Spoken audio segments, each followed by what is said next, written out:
Arestado na ng National Bureau of Investigation o NBI ang isang midwife na nagbebenta umano ng sanggol online. At batay sa impormasyon ng NBI, ibinebenta ng suspect ang mga sanggol sa halagang 25,000 pesos. Mar Gabriel sa balita.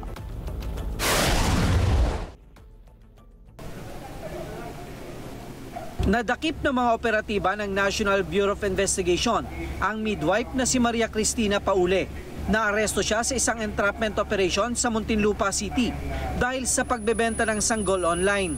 Nabisto siya sa pamamagitan ng kanyang post sa social media kung saan ibinebenta niya ang isang 6-day-old na sanggol sa halagang 25,000 pesos. Anak daw ito ng kanyang pasyente na inabandona matapos mailuwal. Ito lang po yung kauna-unahang pagbenta niya ng bata o ng baby na bagong panganak. Hindi naman daw niya po ginagawa yun regularly kasi gusto lang niya ma-recover yung kanyang nagastos dun sa nanay na hindi na binalikan yung baby.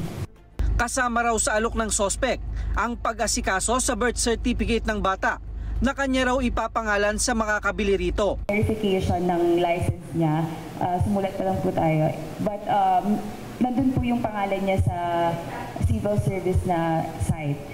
And yung dun po, during dun sa pag-engage namin sa kanya, nung tinanong namin kung paano yung process, doon niya sinabi na siya na yung pipirma sa birth certificate dahil siya ay yung komadrona at siya na rin yung magpaparegister. So, mapapangalan na yung bata doon sa amin na mag-aampon.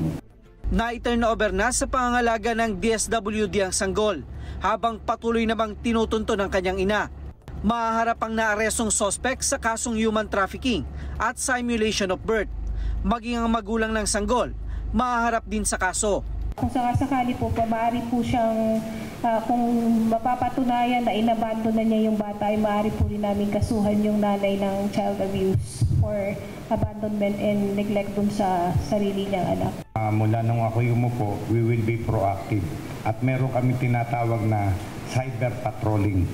So kami naghahanap. Maghahanap sila ng nagbebenta ng baby, may naghahanap ng yung illegal gambling, may naghahanap ng prostitute. Kami naghahanap sa ano. So isa product ito ng aming cyber patrolling. Yun ang inintroduce namin sa NBI. Talamak daw ang bentahan ng sanggol online, kaya patuloy ang cyber patrolling ng mga operatiba ng NBI upang maaresto ang mga nasa likod ng iligal na aktibidad. Mar Gabriel, para sa Mata ng Agila. Matatag, matapang, matapat. Maraming salamat sa inyo pong pagsubaybay sa Mata ng Agila Primetime. Para malaman ang matatag, matapang at matapat na mga balita, i-follow lamang at mag-subscribe sa AtNet25 TV.